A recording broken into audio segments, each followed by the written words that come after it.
Hi, good afternoon, ladies and gentlemen. Welcome to the Namma Bengaluru Foundation's webinar series on Bengaluru Fights Corona. Last year, in the challenging times and the onset of COVID-19, Namma Bengaluru Foundation with associate organizations raised over 24 crores and reached out to 4.5 lakh vulnerable people with groceries and food packs across Bengaluru during the lockdown period.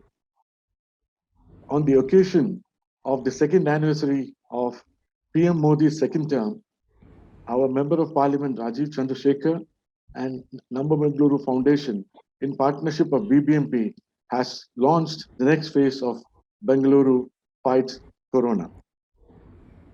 In the last 2 weeks, NBF has distributed wellness, immunity, and grocery kits to the vulnerable citizens. We have created awareness of vaccines, ensuring citizens register for vaccinations, and organizing vaccination camps with RWAs in association with BBMP. We have provided emergency health equipment like pulse oximeters and oxygen concentrators. As India fights the second wave of this unprecedented global disease, there is a lot of confusion and fear and doubt in the citizens' minds on how to protect himself, his family, and the city.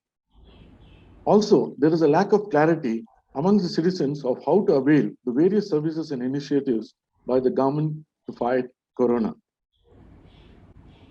So, as NBF, as therefore, we have invited Government of Karnataka, Minister of Health and Family Welfare and Medical Education, Dr. Sudhakar K, and Member of Parliament, Rajiv Chandrasekhar, for this virtual meeting with the representatives of the Residents Welfare Association, civil society organizations, and the members of the media to discuss this. I give you all a warm welcome to this webinar on Bengaluru Fights Corona. Our dear chairman is here. I now request Mr. Rajiv Chandrasekhar sir, founder trustee, Namma Bengaluru Foundation, and member of parliament to address us. Rajiv sir. So thank you, Vinod. Thank you for the excellent work you and your colleagues and volunteers have been doing. To my friend and dynamic minister in the government of Karnataka, Dr. K. Sudhakar, my warm welcome. And I think his participation in this webinar with RWAs signals the importance that the government, both at the state and the center, place on cooperation and a partnership with citizen groups in fighting this globally unprecedented pandemic. I won't speak too much. I will just give you a little. I think this webinar is more about listening to you and answering your queries and your concerns and doubts, and hopefully hearing Dr. Sudhakar explain what the steps are that the government of Karnataka and the government in Bengaluru are taking to keep you safe and keep all of your loved ones safe.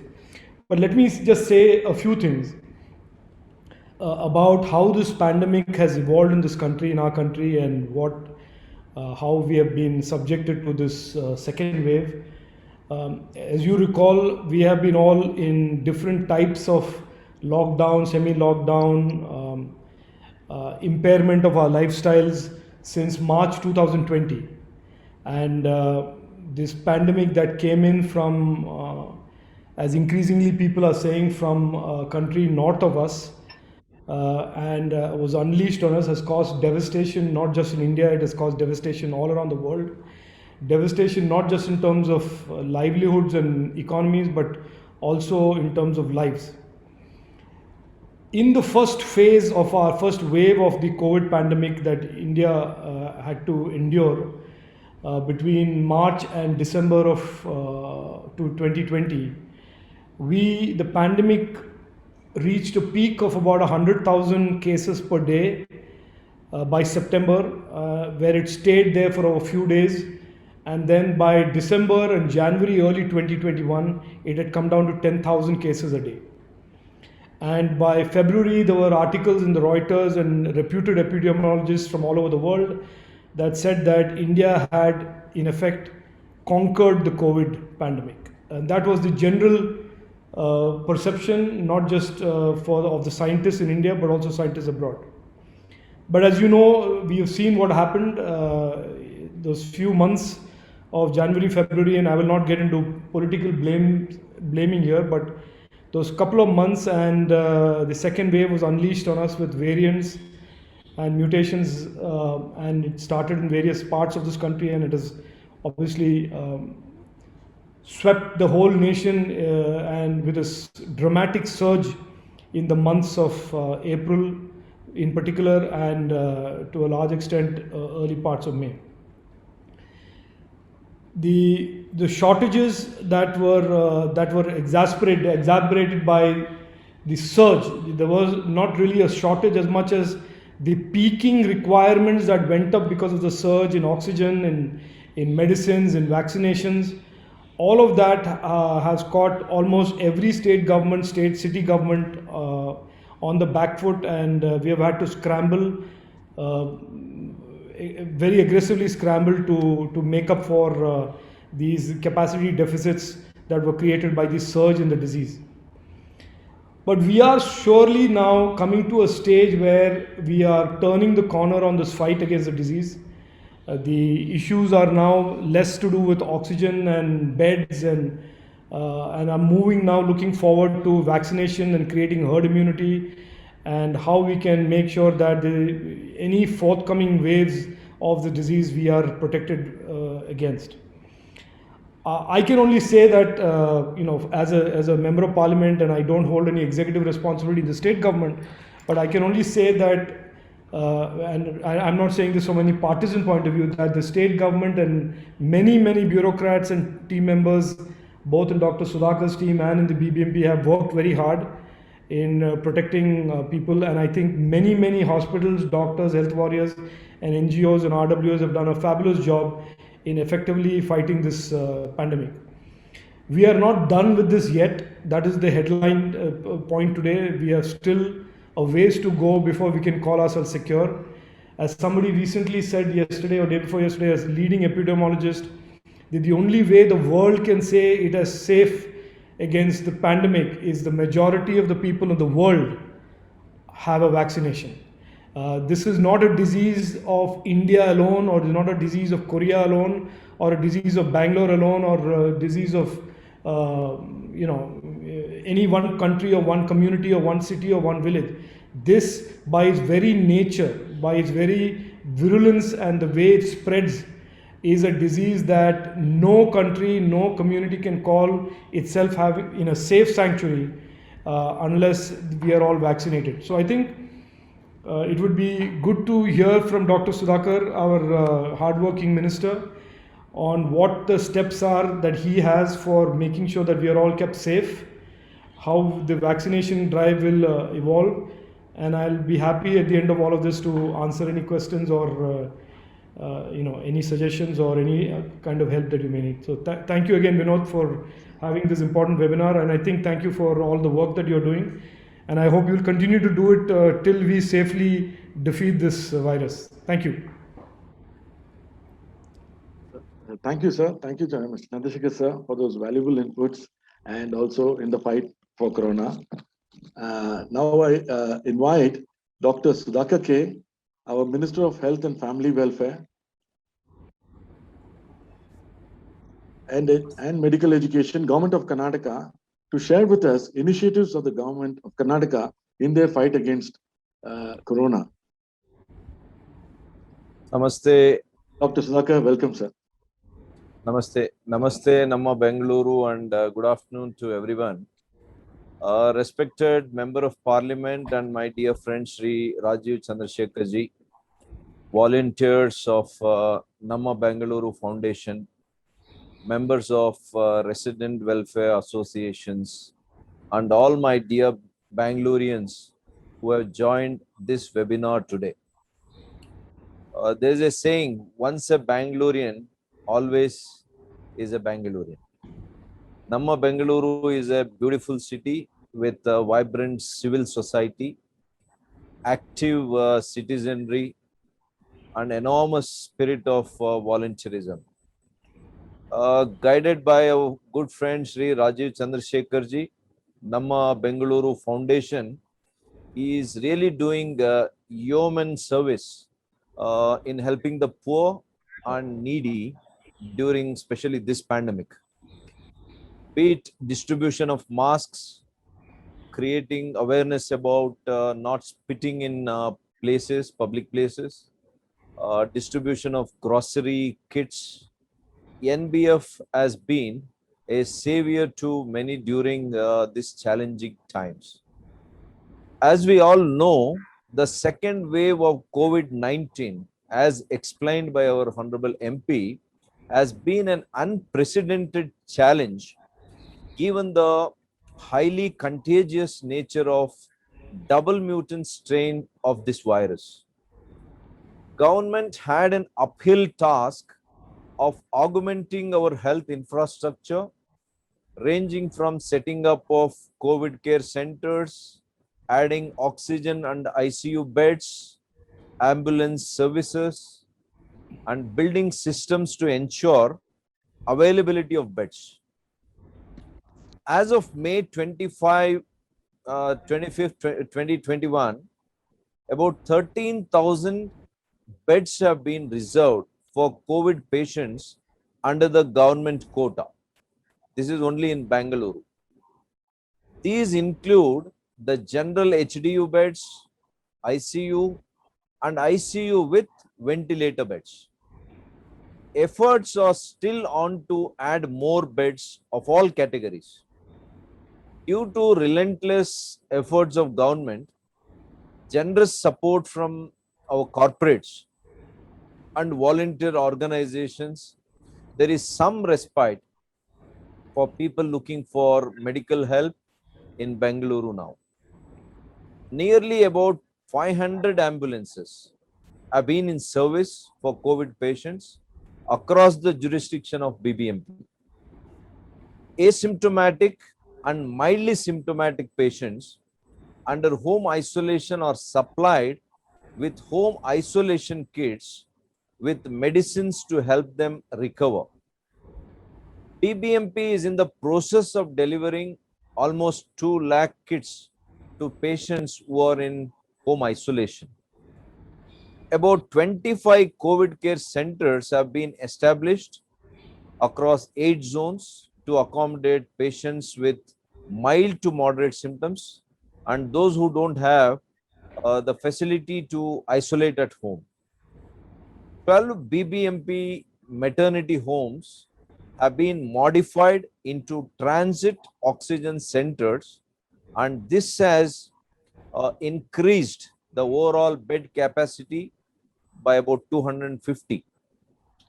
Given the increase in the number of COVID patients, required oxygen support, at least 20% of beds within each CCC are being converted to oxygenated beds. A total of 58 physical triaging centers have been set up across all 8 zones of Bangalore. These centers functions round the clock with a team of doctors and nurses to assess walk-in patients or those referred by our zonal departments. The PTCs triage patients and based on their medical condition, advise either home isolation or hospitalization by blocking a bed through our central COVID hospital management system.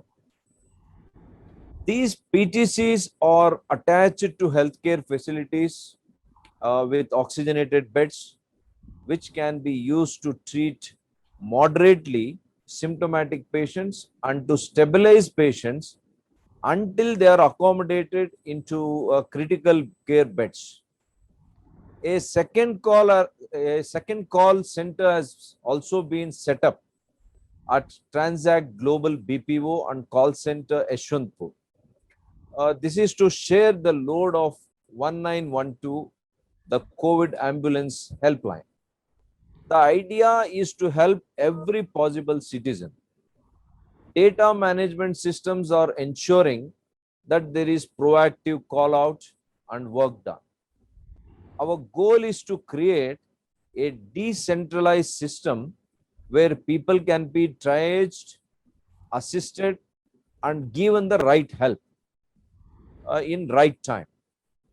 Decentralization efforts began when the second wave hit us, but the challenge was the scale and speed in which the virus spread.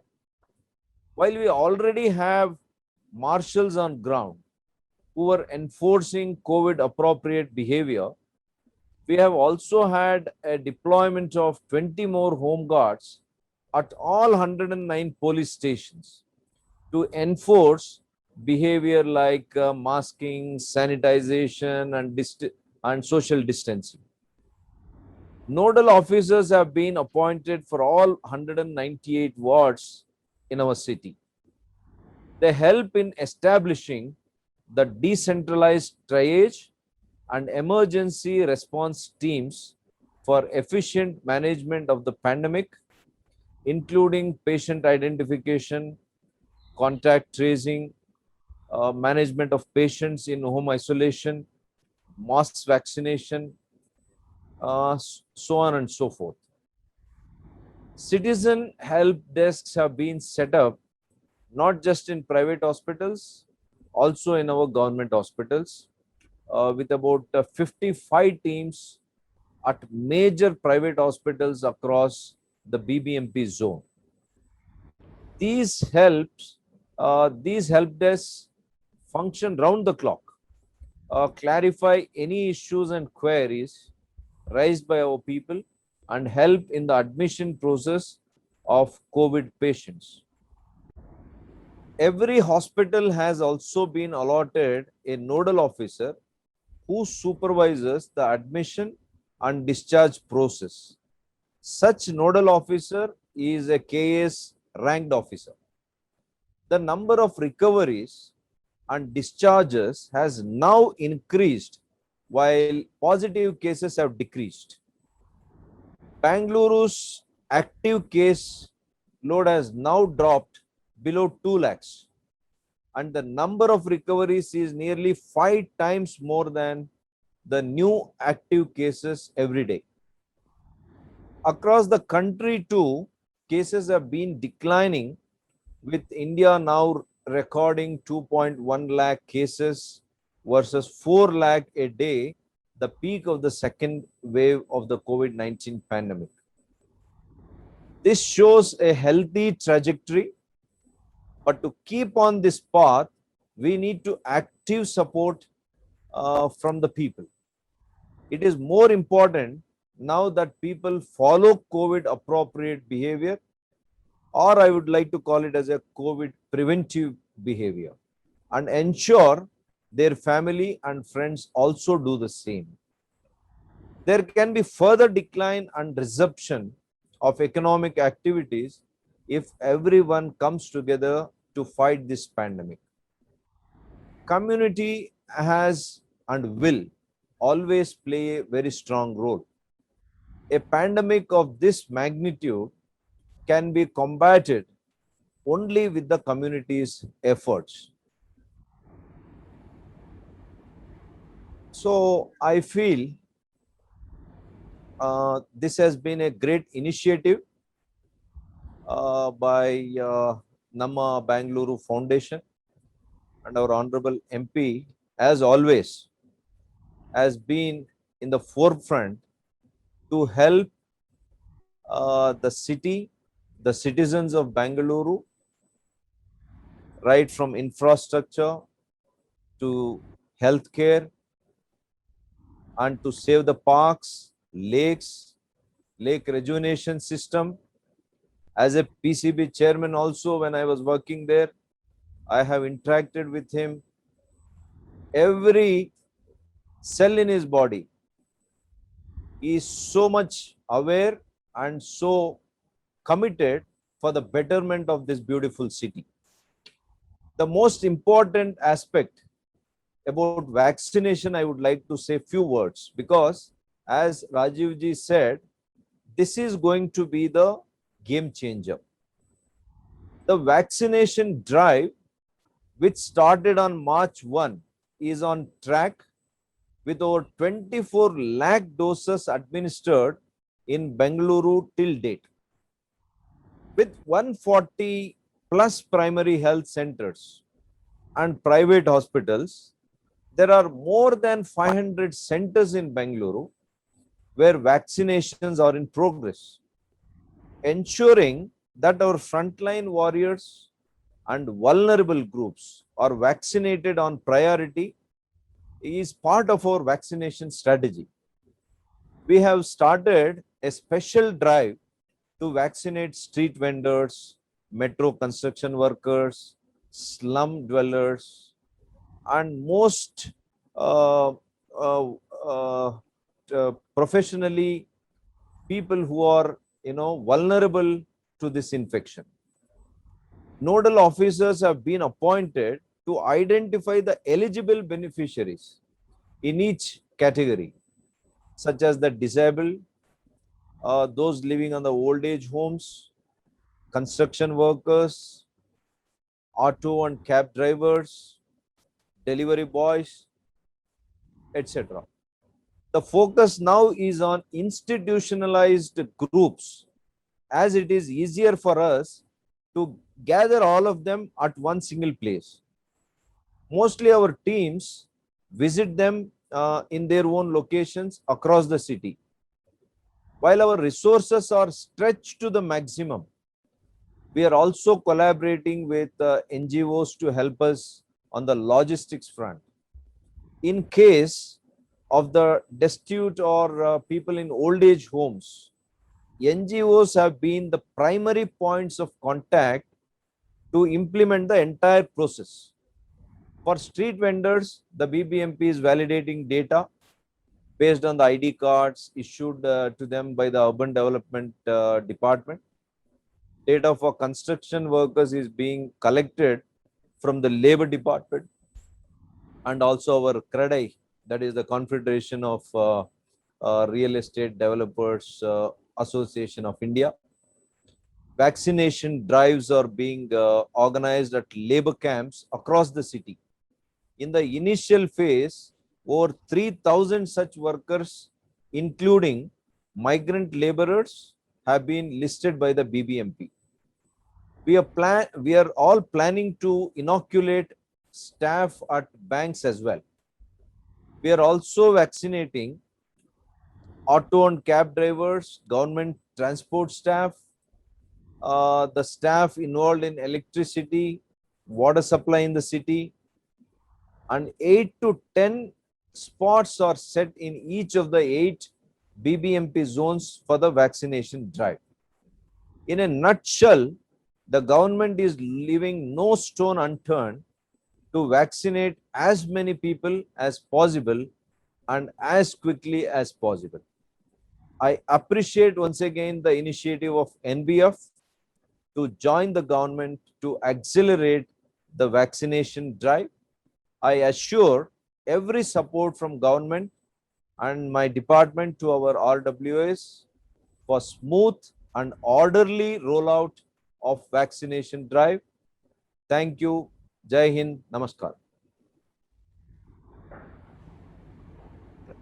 Thank you very much, Dr. Sudhakar ji. I think that was a beautiful and very insightful and a very detailed presentation of the entire Government of Karnataka initiatives for the vaccination camps. We ourselves have been going there and seeing that you have really started these vaccination camps. And yesterday, as we speak, the building and construction workers were vaccinated from the PHCs. We are working very closely with the 141 PHCs, as you mentioned, sir. And it has been a very good exercise. And also the taxi and cab drivers. Now, these are the people who are at the lower poor population strata, and they have been vaccinated. That's a great sign, sir. And I think now we are open for questions, and we will go by citizens who have earlier mailed us, and also from the chat box, and we'll open it to our chairman and founder Rajiv Chandrasekhar ji and also Dr. Sudhakar ji, and we will go and take the questions from all the RWS and our citizens. Prashant? Hi, Usha. Can we have the first question, please? Mr. Rajiv, Yes. yeah, you can ask your question, please. You want me to ask a question? So, not No, Rajiv, sir. sorry, sir, Rajiv Sorry, sir. Roy. Sorry, Rajiv Roy. I thought you wanted me to ask. I'm so sorry, sir. No, that's okay. Go ahead. I think he's not. You're muted, Rajiv. You're muted. Rajiv. Rajiv Roy. Rajiv Rajiv Roy, Roy, please. he's muted. Yeah, He's he's Yeah, open now. I think I got unmuted now. Yeah. Yes. So, good afternoon, Honorable Minister Sudhakar ji and Honorable Member of Parliament Rajiv Chandrasekhar ji. So, while we are happy to see that every day the total number of cases are going down, so at the same time, I have a concerning topic regarding the wave 3. So, as per the WHO and Government of Karnataka's research says the wave 3 is expected to affect and impact the age group which is below 18, mostly the children, infants, and the kids. So I just wanted to know about the preparedness that the government of Karnataka is taking in terms of being ready for the health infrastructure, in terms of having new NICUs, onboarding new pediatricians to support the wave 3 patients, which will be mostly children and the infants, and also wanted to know the process that you are taking care of for the vaccination drive, which will be happening for below 18 age group, sir. Thank you, Rajiv Roy. First of all, I don't want to sound negative about this answer, but what I would like to say is that the reality of any pandemic, you understand, whatever be the preparation, no preparation on the world will be enough to face any kind of pandemic of this magnitude. Number two, coming back to the third, fourth, or fifth, whatever the wave numbers are, people do expect, and our experts also say that after 120 days to 150 days after one wave going down, the other wave may crop up. This happens for two reasons. One is still we are not immune against this virus. Number two, we have not been vaccinated, or we have not reached the herd immunity. So obviously, the vulnerable communities are always at stake. Who are the vulnerable community? Those people who do not have enough immunity to fight against the virus. So the old age associated with comorbidity, they are always going to be susceptible as long as they have taken 2 shots of the vaccine. So after that, the children, we have not experienced a case where in these two waves, I have never come across any child getting succumbed to this pandemic, nor a child going into serious condition. So, nevertheless, we need to be utmost cautious and take all precautionary measure to ensure that in the third wave, even if it hits our children, we need to augment, as you rightly pointed out, that lot of pediatricians, lot of pediatric wards, pediatric ICUs need to be augmented. In regard to this only, we have established, or we have just constituted, Dr. Devi Shetty headed a full size committee, wherein based on their recommendation, we would be augmenting in the next 60-70 days, and we would like to augment the infrastructure to our best potential. We have in fact engaged or appointed more than 200 pediatrician as of now. This was going on from last 4 months, and in a record time, we have appointed from health and department close to 1,800 doctors across Karnataka. I hope this will support and this will suffice in taking care of the third wave. Nevertheless, one caution I would like to give it to all parents or those who are elderly in the family who have vaccinated, they need to be much more careful while mingling with their children, and they should ensure the children be protected uh, till such time that even children get inoculated or the herd immunity is reached. And we have Miss Vani Manohar to Uh, speak. Thank you, Ms. Usha, and thank you very much, Nama Bangalore, and the Honorable Minister and Sir Rajiv Chandrasekhar. It just goes on to prove your commitment to the welfare of the citizens. A humble thanks to you. I am representing the Association for the Mentally Challenged, a 62-year-old NGO working for the care and service of the intellectually disabled, and the population is very severely economically affected also, adding to their challenges.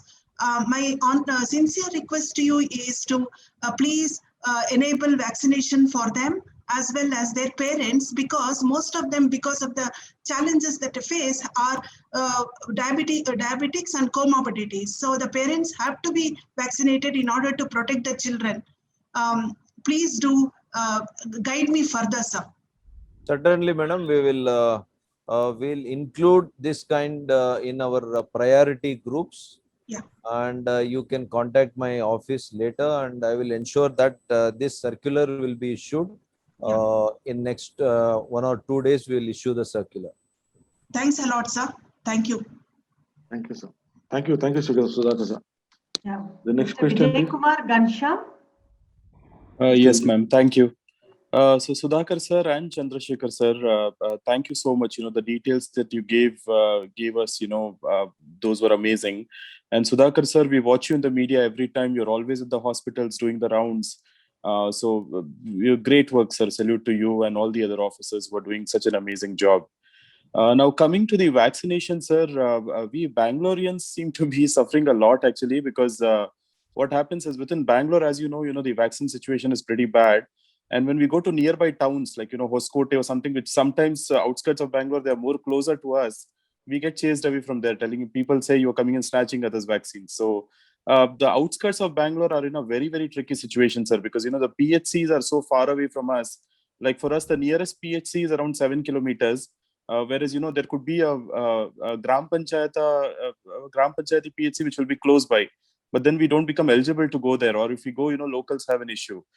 So this needs to be sorted out at ground level, sir. And we have been reaching out to BBMP, including the commissioner. Several requests have been made to look into this problem. And our request is to set up the camps within large societies, right? Like, for example, our society is very large. 1,500 homes are there. So if BBMP could come inside and set up a camp and help these 3,000 people, it is going to be much more beneficial than we 3,000 people stepping out in search of vaccines and going everywhere. So this one ground problem needs a lot of attention, sir. Request you to kindly look into this. Certainly, I have heard these complaints from Bangaloreans and also from the people of the adjoining districts or nearby districts to Bangalore, because I hail from Chikbalapur, that. They were complaining that a lot of techie Bangaloreans have occupied, or because they are techies, they have already taken all the slots from Chikbalapur as well. So anyway, coming back to cutting the story short, I agree that large societies, residential societies, we need to create a facility in your own premises, and we will organize for the vaccination in such localities only, not only in the residential, the community. We can also do it in your workplaces. This is what I said when I was talking initially. So even in the workplaces as well as the residential community premises, we can definitely do the vaccination. The only thing is, regarding the vaccination, I'll be very bluntly honest. Another month or 45 days, I feel that the free flow in numbers, the vaccine I am not expecting, because I have spoken to both Bharat Biotech and as well as Serum Institute of Pune, where the promoters have been telling me since it is a biological process. A lot of people, a lot of opposition, they say politically, why didn't you give the license to many more companies? Why couldn't you ramp up the capacity? It's not like that. Vaccination, it is a biological process. I'm sure many of you would know what is biological process. This requires a holistic array of things, lot of things, where they need to go in and check even the safety of the vaccine even after its production, so it takes not less than 30 to 45 days for a complete biological process. So augmenting the production is not like any other generic medicine that we do it. So in spite of all this, as a commitment from the government, I can only say by the end of December, we will vaccinate all Kannadigas, all people of Karnataka with the 2 doses. We will complete the process by December. This will be my commitment. Thank you, sir. Thank you, Sudhakar ji. I'd like to say something. Yes, sir. Yes, sir, Rajesh. Vijay Kumar, I want to just add to what the Honorable Minister said. The world today is grappling with an effective vaccine shortage. And there are fewer producers of vaccination, and there are a lot many more people who want to be vaccinated. It is an impossible situation for most governments, and more so a government and the country of a size of India. Point number one. Point number two is, I think the basic assumption, and I just want to make this point, that we have to be patient in that this vaccination supply throughput pipeline will not suddenly increase the way we have increased, let us say, oxygen or remdesivir or any other commodities that went into the healthcare part. This prevention part of our response towards COVID is only vaccination, and vaccinations are a sophisticated process in terms of manufacturing, and there are very few companies that are capable of doing it. So there is a certain lag effect on ramping up to the volumes of 1.3 billion Indians.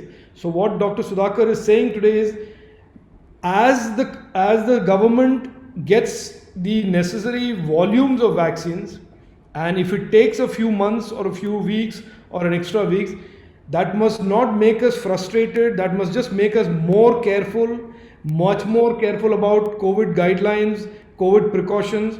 The vaccination will get to us.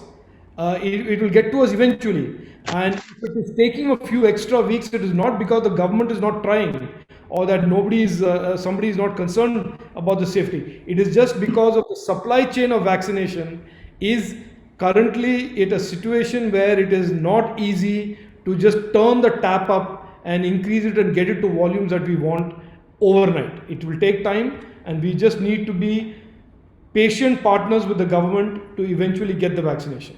Yeah, completely agree, sir. Thank you so much. It's a very complex production and aptly, logistics issue. Very aptly said, Rajiv. To add to his comments on this vaccine process, for example, I would like to give one example. That is Dr. Reddy Laboratories. We all know that they are accessible to this. They got the access to Sputnik V, and they got the vaccine also a couple of weeks back, but still they have not done, because a lot of people, a lot of Indians do not know what is the process involved. Even after they received the vaccine, the procedure from DCGI is that 100 people should be tested, and also they need to be monitored for 10 to 12 days. And after that, there is an institution which has to give permission. Then only every batch, the Sputnik V that is being sent to India, when we are talking about the vaccines that comes from abroad, I am saying. So there is a complex process, because we go for safety first. We all know that there were many more vaccines earlier to this COVID vaccine. The vaccines which came for other diseases in the world has come like 10 years, 15 years, 5 years ahead of India. This is the only vaccine, I'm telling you on the very bluntly, honestly, 2020 December, the world witnessed the vaccine. 2021 January, Indians, Okay. as we all, very proud Indians, we should say that our Desi vaccine has been, given permission. And also there was a Covishield with us. And we all know many viruses have not got vaccine till now. For example, HIV kind of an infection, even today after 35 years, we don't have a vaccine. We are extremely lucky, I'm telling, to see this vaccine within 10 or 11 months after it has hit so badly to us. What if vaccine process research would have only taken 1.5 years or 2 years? So let us be little patient. Let us understand the system. Let us inoculate ourselves in the most protective environment, protective guidelines that is set by the government of India. They are caring for us. The government is caring for all its citizens. At the same time, they are also trying their best to, augment, increase the number of vaccines and inoculate all its citizens at the earliest. We have Thank received you, a sir. lot of- We have received a lot of questions from pregnant ladies on when they can take their vaccination. Yeah, this pregnant woman, I think the DCGI is still, on lactating women and pregnant women. They are still doing a lot of research on it, whether the second trimester or third trimester, whether the pregnant woman can take or not. I think in few days from now, there will be much more clarity from the central government. Okay, sir. Thank you, sir. Thank you, sir. Neha?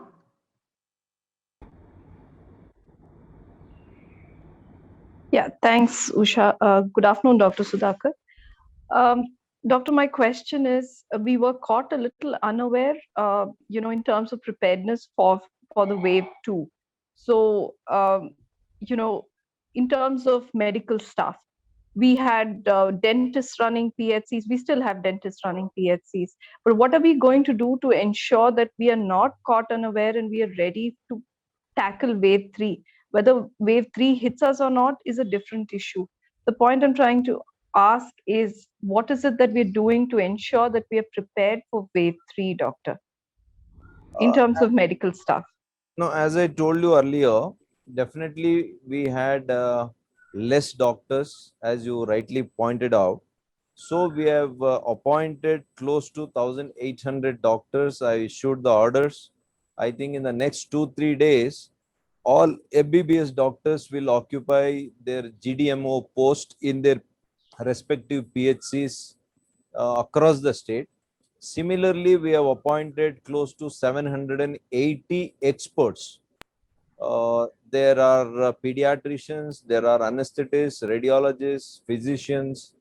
So every facet of experts are there in that appointment, and still the nursing staff, paramedical staff, we have asked the local administrations to scout for the people in their respective districts and allowed them, given the freedom to engage them on contract basis, on an ad hoc basis. Along with that, as I told you, we would like to increase all children's wards, ICU with ventilators, and we are designing a special mechanism to ensure that children are protected much more than any others. And similarly, even if it is going to hit on them in the third wave, then we need to address to how best the clinical care is provided to the children. Doctor, I also have a request to make, to not dismantle the COVID care centers like we did after phase 2, after wave 1, so that until we get control of COVID situation, I would request your government to keep the COVID care centers running, so that we are in some way prepared for wave 3. Certainly, I Thank take you, doctor. suggestion. And just, Dr. Sudha, just to add one point to Sneha's question, Sneha, between the last 4-5 days, the other thing that has been done is to allow more loans and capital to private hospitals and private medical institutions to expand, so that if they want Okay. to build an oxygen generating center, there is easy, low cost money available now to them. So there is also, from the private medical capacity point of view, easier capital flow for their expansion. Just for your information. Okay. Thank you, sir. Mr. Venkatesh Yatiraj. Yes, madam. Hello. Yes, sir, you can ask your question, please. Hello, Dr. Sudhakar sir and Mr. Rajiv Chandrasekhar sir. I am a differently abled person. I got vaccinated. Now I'm talking, actually Vani Manohar, she talked about the differently abled. In our area, Malleshwaram, we gave around 50 to 100 people got vaccinated, especially children, including their dependents. So I request you to interact with, instruct the BBMP wherever they do this vaccination to be user friendly, sir. Because this one they try the RAM is not there. So they come in this one cradle or wheelchair, anything like that. So preferably if it is wheelchair user friendly, it will be useful for the elderly people also, sir. Yes, certainly, sir. I'll take your advice. We will instruct the appropriate authorities immediately. We can just, Dr. Sudhakar, you can just tell the commissioner of BBMP, and if necessary, I'll also write a letter. Yeah, Raju, I'll do that. Thank you. Mr. Yeah. Murli. So Murli, Yeah. Very good afternoon to NBF Foundation, Honorable Minister Dr. Sudhakar sir and Rajiv sir. Sir, I just wanted to bring it to your attention. Less than 45 getting vaccinated is also, I understand that you all have explained the whole process. But for some reasons, especially children who want to go for the graduation or for the higher studies in US, they're getting delayed, or without vaccination they're not able to travel unless they have 2 doses loaded, or they have to declare it that they will go and get vaccinated there. Probably if you can help or direct the nodal officers of the respective area to consider them in a priority, which will be helpful. Moreover, some of the private hospitals as well, where they open up the COVID, that COVID is only available like 1 day slot is getting open, that too after 1 o'clock or 2 o'clock. Within 5 minutes it gets filled up. So request your intervention in that, and see if that can be expanded a little further in a reasonable capacity as such. Yeah, as you know that the priority groups have already been notified. Yeah. We will also try to consider those students who are going abroad, as we know that now there's no institutions even in abroad. Yeah. But still we'll consider to do between 18 to 44 years. Definitely we want to protect our youngsters. Right.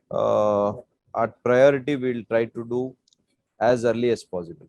Sure, sir. At least, I know it's a challenge, but at least if they can reach out to the nodal officers and the nodal officers can help them, that is one. Secondly, also looking at as a long-term plan, what is the government of Karnataka and government of India's strategy in ensuring that we increase the primary health centers more into the urban and the rural sectors? Because in the long run, because many of them in villages, if you connect with them, they don't have a clarity, or they're afraid to get vaccinated, to be very honest. Some of the segments still, okay, and especially above 45 or aged as such. So unless if we have a more primary health centers in the future, that will enable a good relationship between the villagers and the doctors, who can actually be a set a path for them to in the healthcare services. Fortunately, the only good thing that has happened post COVID is everybody like you are thinking about how best our health infrastructure, or how our public health system should be really modified or developed or strengthened. Right. I hope the wisdom prevails in all of us, and we will definitely, I have given the detailed report to the government. Okay. We have engaged what is called as vision team So they have given a detailed report on how best a PHC should be there and how many PHC should cater to what kind of population. Right. Entire plan is ready. Okay. I hope the government will take this seriously. And as we all know, Government of India, Yeah. this time in its budget, they have increased the health budget by 137%. Right. So that itself indicates Yeah. the Prime Minister's vision and long, commitment. Right. That he was fully aware of what could be the second or the third wave in India. Yeah. So in February itself, when he has allotted this kind of a money, Yeah. Never in the history. Right. So, that is the way forward, in my opinion. Right. We need to increase from less than 2% of GDP that we are investing on healthcare, Yeah. including this year in the state. We need to, I think, increase it to at least 5 to 6% of the GDP on healthcare. Right. Is the government is also focusing on engaging the private partners in more areas? Absolutely. See, always you should support the public entity in education and healthcare. We need to have a very strong competition between the government and the private. Hand in hand, it has to go in hand in hand. That is the only way forward, in my opinion. I'll just add to what Dr. Sudhakar said, Murli, to your question. I think if there is a silver lining, and I'm sorry to use the phrase silver lining in the context of a pandemic, is that the entire country's awareness is now on what the future of our healthcare system should be.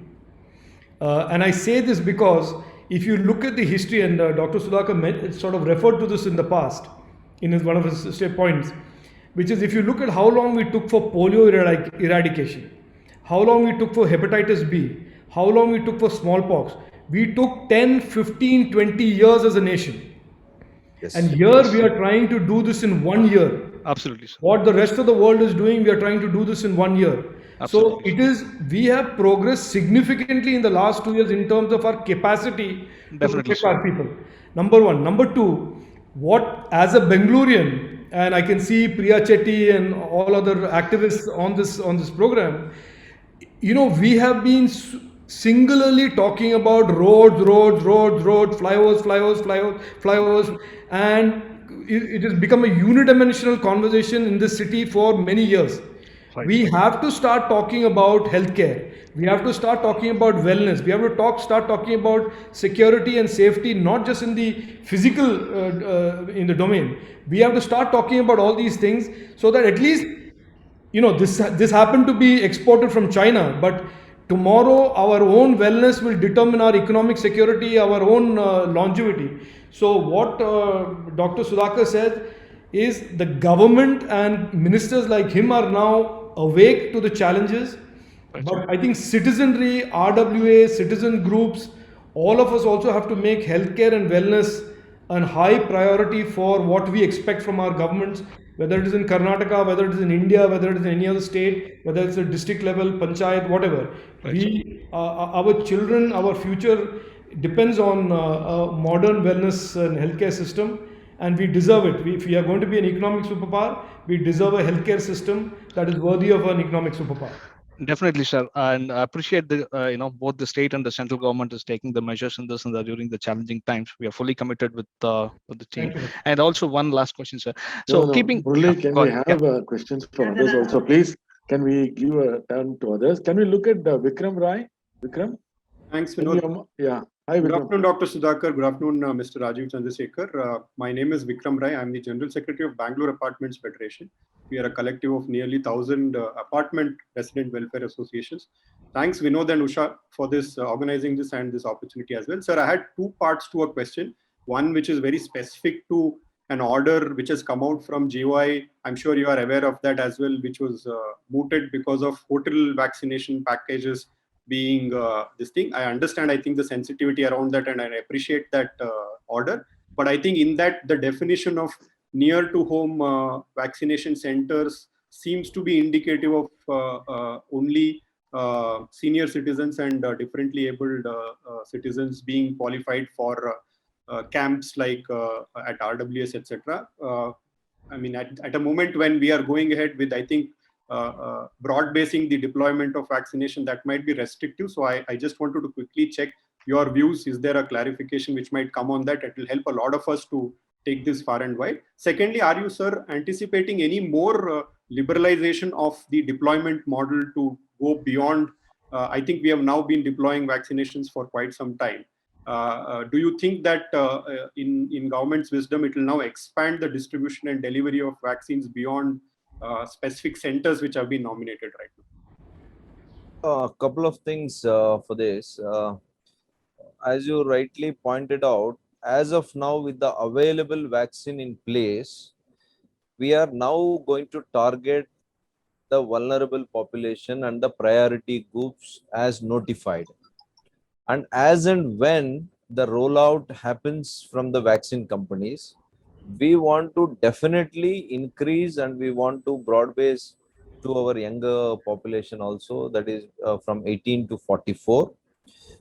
In addition to the old age or the special groups, we have made almost like 20 and odd groups based on their professional background and all that, where it involves a lot of interface with the common man, with the public.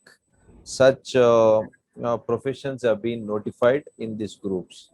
Secondly, regarding the vaccines, we are in constant engagement, especially with the Hyderabad-based Bharat Biotech, that is Covaxin promoters. Since their facility is coming up in Karnataka, that is in Malur facility, the promoters have assured me that by July or August latest, their capacity to produce vaccine will be 5 crore doses in a month. And they have told me that Karnataka will be really their priority, since their facility will be in Karnataka. So once that big number comes to us, definitely, as you are aware, we have vaccinated 1 crore 30 lakh people till date, out of which 1 crore and 18 lakh we have done, 1 crore and 5 lakh people, one dose has been completed. And similarly, about 30 lakh people have got 2 doses in Karnataka. So we are number 6 in the country, and in southern India, we are number 1 as a state. So we are definitely serious about this inoculating our youngsters. We'll do it as early as possible. Thank you, sir. Thank you, Sudhakar, sir. I'll just add one point for Vikram. Yes, sir. Rajesh, sir. Vikram, and I am privy to the actual pipeline of vaccination. So between now and December, there will be almost 200 crore, that is 2 billion vaccine shots available in India. The current network that you are talking about, which is the vaccination network today, is more supply constrained. The expansion of a network can only follow once the pipeline is full of vaccination.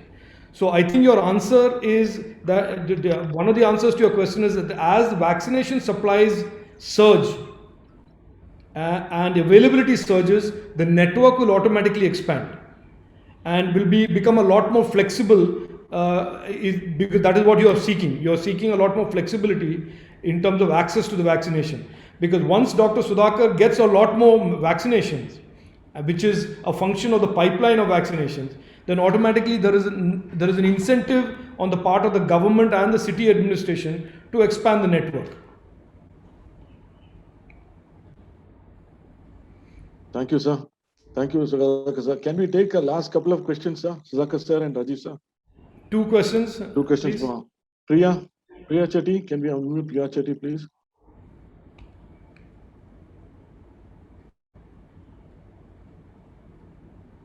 All right. Thanks very much. Can you hear me? Yes. Yeah. Yes, Priya. Yes, thanks very much. Thank you, Rajiv, and thank you, Dr. Sudhakar, for this opportunity. I think from Bangalore, there has been, and I'm sure that you have seen this, a great amount of pent-up concern and a feeling of being battered in the last 1 month.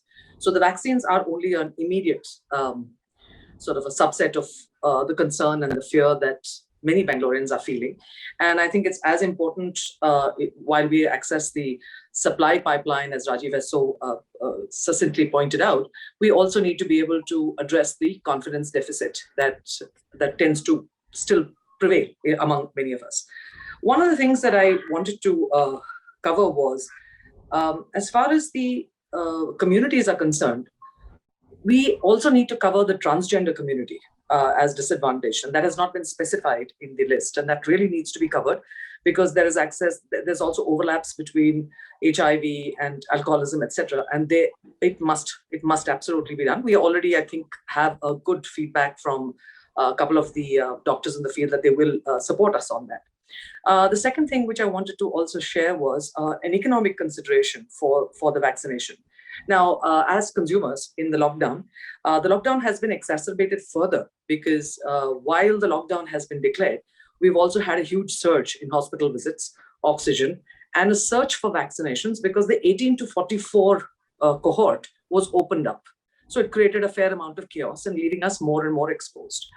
The lockdown that is currently going on is very important for us to preserve health, and and I like particularly Rajiv's point about wellness, trying to preserve wellness rather than just pushing back on something which may not suit us right now. So wellness is a very, very important focus area for us. But to come back to the supply chain of wellness, as I just want to sort of put it from a customer's point of view, I would like to purchase goods from a Swiggy delivery person or a food worker who is vaccinated, because I'm safer that way. So can we look at the supply chain? You are keeping people inside. So can we look at the supply chain to make sure that there is a greater amount of, what is the word for it, a vacuum or a lock-in, that there is a safety in what goes out to populations like us who are exposed. And I will say this for a specific reason, because in the last ward committee meeting we had, I have Raj Dugar, my colleague here as well, we were shocked to find 90% of our Paura Karmikas were not vaccinated. Now they're frontline workers. So we are very concerned about things like this. And while we completely support democratic right about not being vaccinated if you choose to, but it gives me as a right, as a consumer, as a citizen, to protect myself.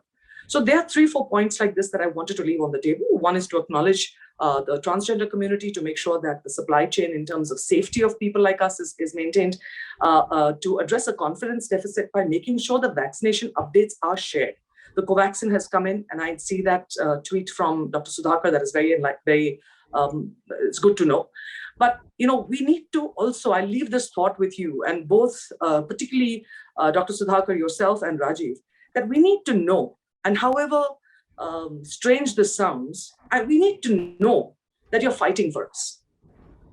We are feeling very battered at this point, and we are very, very concerned about less fortunate people. I can be in my house. I will probably be able to eat for the next 10 days. But we are very concerned about our fellow Bangaloreans, and I know you are too.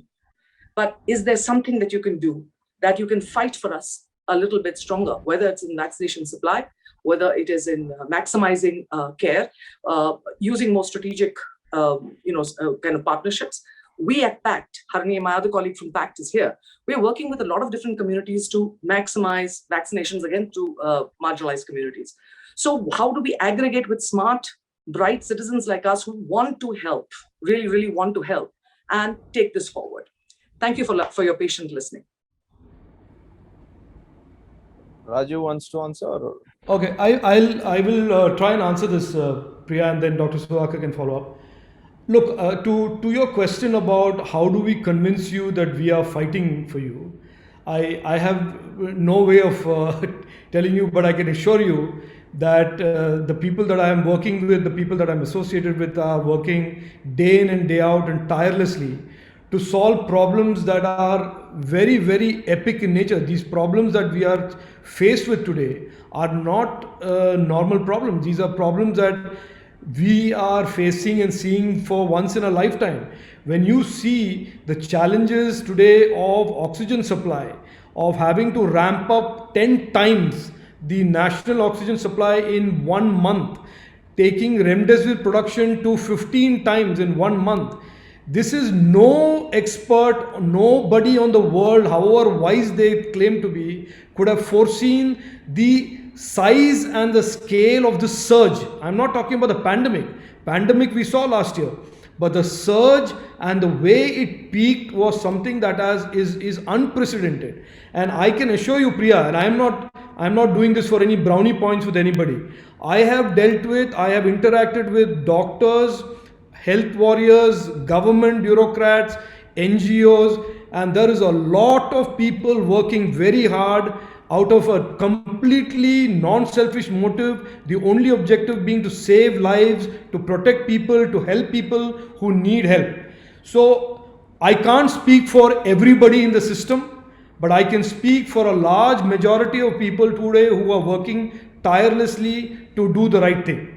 Are we all 100% efficient in what we are doing? No. If there is an oxygen short supply, there is an oxygen short supply, you have to scramble and get it. I know, for example, Dr. Sudhakar and our Chief Minister has fought with the central government, and I have helped them on the side, sitting here in Delhi, on increasing oxygen supplies, increasing vaccination supplies. It is not an easy situation because we are shortage constrained, supply constrained. Vaccination is in shortage. That is just a fact of life.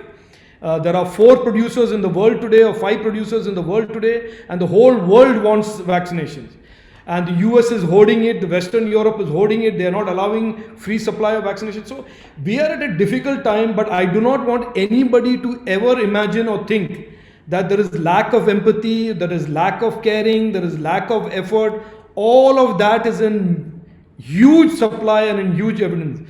Yeah, and if there is anything else that we can do, feel free to suggest to us.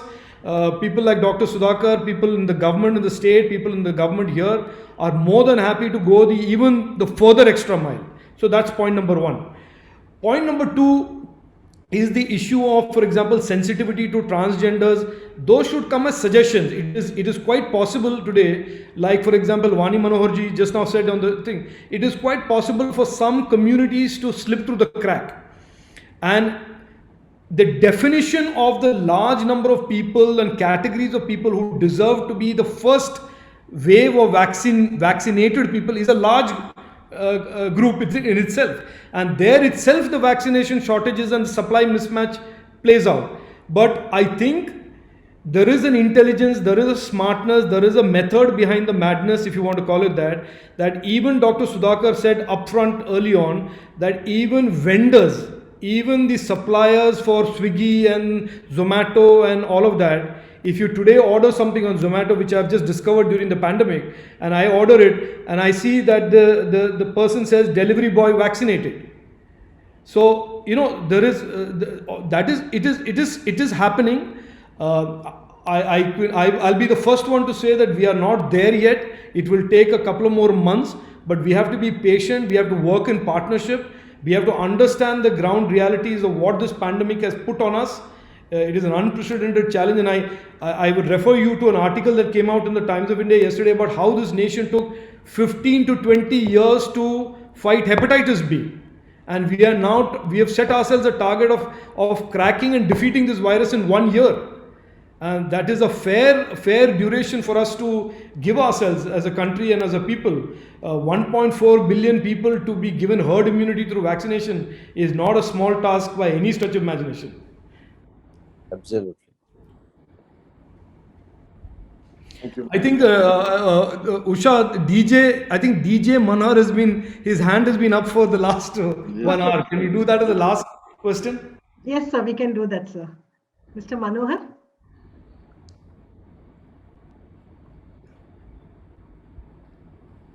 Sir, if you could please unmute yourself. ಕೇಳಿಸ್ತಾ ಇದೆಯಾ? ಕೇಳಿಸ್ತಿದೆ sir, ಮಾತಾಡಿ. ನಮ್ಮ ಸುಧಾಕರ್ ಸಾಹೇಬ್ರಿಗೆ DJ Manor ಮಾಡೋ ವಂದನೆಗಳು sir. ಸರ್ಕಾರ ಬಹಳ ಚೆನ್ನಾಗಿ ವರ್ಕ್ ಮಾಡ್ತಾ ಇದೆ. ಮಾನ್ಯ ಪ್ರಧಾನ ಮಂತ್ರಿಗಳು ಅದು ಮನ್ ಕಿ ಬಾತ್ ನಲ್ಲಿ ಆಕ್ಸಿಜನ್ ಸಿಲಿಂಡರ್ಸ್ ಬಗ್ಗೆ, ಕಂಟ್ರಿನಲ್ಲಿ ಯಾವ ರೀತಿ ಇದಾಗಿದೆ, ಮತ್ತೆ ರೈಲ್ವೆ ಸರ್ವಿಸ್ ಬಗ್ಗೆ, ಆಂಬುಲೆನ್ಸ್ ಡ್ರೈವರ್ಸ್ ಬಗ್ಗೆ ಎಲ್ಲಾನು ಮೆಚ್ಚುಗೆ ವ್ಯಕ್ತಪಡಿಸಿದ್ರೆ. ಕರ್ನಾಟಕದಲ್ಲಿ ನೀವು ಬಹಳ ಚೆನ್ನಾಗಿ ಪಾತ್ರ ವಹಿಸಿದ್ರಿ. ನಿಮ್ಗೆ ಸಾಷ್ಟಾಂಗ ನಮಸ್ಕಾರಗಳು ಸರ್. ನಿಮ್ಗೂ ಯಡಿಯೂರಪ್ಪನವ್ರಿಗೂ ಬಹಳ ನಮಸ್ಕಾರಗಳು. ಜನರನ್ನ ಪ್ರಾಣನ ಕಾಪಾಡ್ತಾ ಇದ್ದೀರಾ. ಇದು ಐಸೋಲೇಷನ್ ಸೆಂಟರ್ಸ್ ಮಾಡಿದಿರಾ, ಸಾಕಷ್ಟು ದುಡಿಮೆ ಮಾಡಿದಿರಾ. ಇದೇನಾಗಿದೆ ಅಂತ ಹೇಳಿದ್ರೆ 20 ಜನಕ್ಕೆ ಊಟ ಇದೆ, 130 ಜನ ಬಂದ್ಬಿಟ್ಟಿದ್ದಾರೆ ಊಟಕ್ಕೆ. ಆ ರೀತಿ ಸಮಸ್ಯೆ ಆಗಿದೆ. ಬಟ್ ನೀವು ನಿಧಾನವಾಗಿ ಸರ್ಕಾರ ಪರಿಶೀಲನೆ ಮಾಡಿಬಿಟ್ಟಿದೆ. ತಾವೆಲ್ಲ ನಮ್ಗೆಲ್ಲ ಜನರಿಗೆ ಅನುಕೂಲ ಮಾಡ್ಕೊಟ್ಟಿದ್ರ.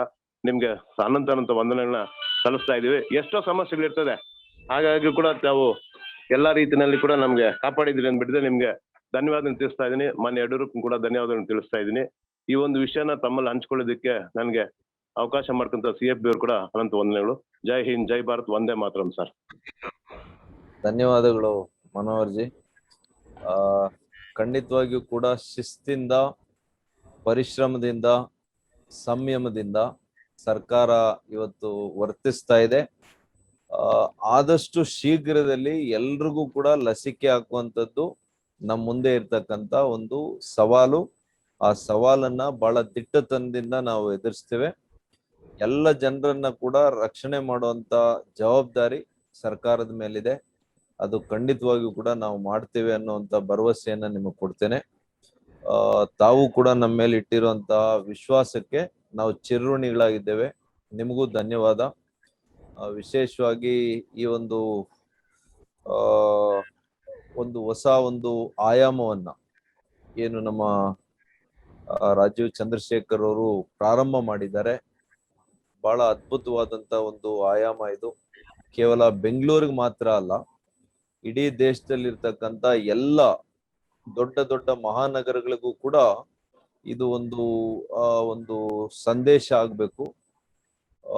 ಅವ್ರು ತೆಗೆದುಕೊಂಡಂತಹ ಪರಿಶ್ರಮ, ದೂರದೃಷ್ಟಿ, ನಾಯಕತ್ವ, ಸಹಭಾಗಿತ್ವ ಇವೆಲ್ಲ ಕೂಡ ನಿಜವಾಗಿಯೂ ಕೂಡ ನಮ್ಮ ಬೆಂಗಳೂರು ಫೌಂಡೇಶನ್ ಅಲ್ಲಿ ಈ ಒಂದು ಸಂಸ್ಥೆಯಲ್ಲಿ ಇದೆ ಅಂತೇಳಿ ನಾನು ಬಹಳ ದಿನಗಳಿಂದ ಇದನ್ನ ಗಮನಿಸಿದ್ದೇನೆ.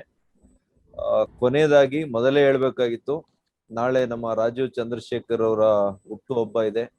ಈಗ್ಲೇನೆ ನಾನು in advance I am wishing him very best, and I want him to really climb up the ladder, so that because he is somebody who is very very sensitive to the issues, and he really takes it to his heart when he is doing something for the betterment of the society and community.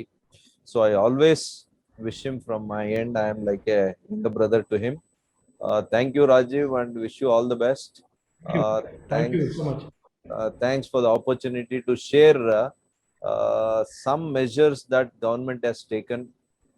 I'm sure everybody cannot be completely in sync with what we are doing, because no government could really handle this situation to one's complete satisfaction. But I can only say that we are doing our best. We are doing more than our best, and please have believe in us, and we will never disappoint you.